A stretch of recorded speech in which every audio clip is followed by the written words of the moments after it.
اعوذ باللہ من الشیطان الرجیم بسم اللہ الرحمن الرحیم۔ حدیث نبوی صلی اللہ علیہ وآلہ وسلم۔ پہلی حدیث، میمون بن سیاح نے حضرت انس بن مالک رضی اللہ عنہ سے پوچھا کہ اے ابو حمزہ، آدمی کی جان اور مال پر زیادتی کو کیا چیزیں حرام کرتی ہیں؟ تو انہوں نے فرمایا کہ جس نے گواہی دی کہ اللہ کے سوا کوئی معبود نہیں، اور ہمارے قبلے کی طرف منہ کیا، اور ہماری نماز کی طرح نماز پڑھی، اور ہمارے ذبیحہ کو کھایا، تو وہ مسلمان ہے۔ پھر اس کے وہی حقوق ہیں جو عام مسلمانوں کے ہیں، اور اس کی وہی ذمہ داریاں ہیں جو عام مسلمانوں پر ہیں۔ اور ابن ابی مریم نے کہا، ہمیں یحییٰ بن ایوب نے خبر دی، انہوں نے کہا ہم سے حمید نے حدیث بیان کیا، انہوں نے کہا ہم سے انس بن مالک رضی اللہ عنہ نے نبی کریم صلی اللہ علیہ وآلہ وسلم سے نقل کر کے حدیث بیان کی۔ یہ حدیث صحیح بخاری سے لی گئی ہے اور اس کا نمبر ہے 393 393۔ دوسری حدیث، رسول اللہ صلی اللہ علیہ وآلہ وسلم نے فرمایا، جب تم قضائے حاجت کے لیے جاؤ تو اس وقت نہ قبلے کی طرف منہ کرو اور نہ پیٹھ کرو، بلکہ مشرق یا مغرب کی طرف اس وقت اپنا منہ کر لیا کرو۔ ابو ایوب نے فرمایا کہ ہم جب شام میں آئے تو یہاں کے بیت الخلاء قبلہ رخ بنے ہوئے تھے۔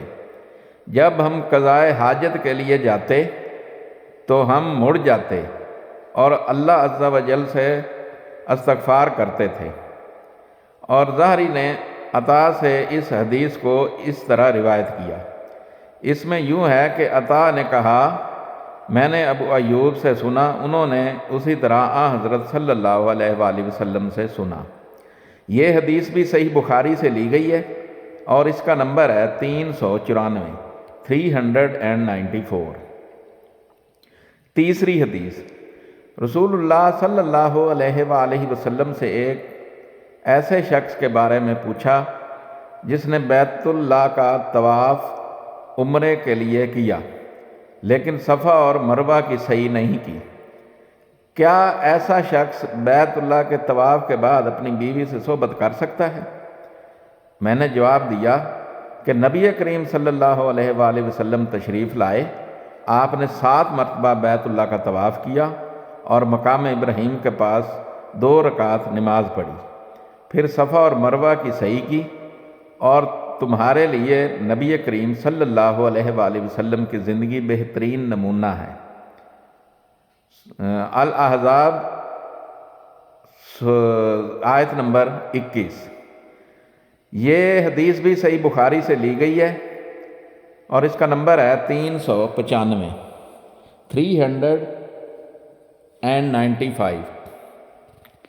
چوتھی حدیث، عمر بن دینار نے کہا، میں نے جابر بن عبداللہ سے بھی یہی مسئلہ پوچھا تو آپ نے بھی یہی فرمایا کہ وہ بیوی کے قریب بھی اس وقت تک نہ جائے جب تک صفا اور مروہ کی سعی نہ کر لے۔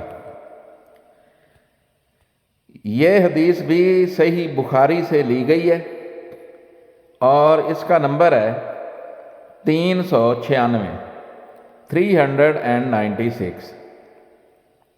میری تمام دیکھنے اور سننے والوں سے گزارش ہے کہ میرے والدین، میرے بہن بھائی، میرے رشتہ دار اور میرے دوست جو اس دنیا سے جا چکے ہیں ان کے لیے مغفرت کی دعا کر دیں۔ جزاک اللہ خیرہ۔ دعا گو طارق سلطان شاہ۔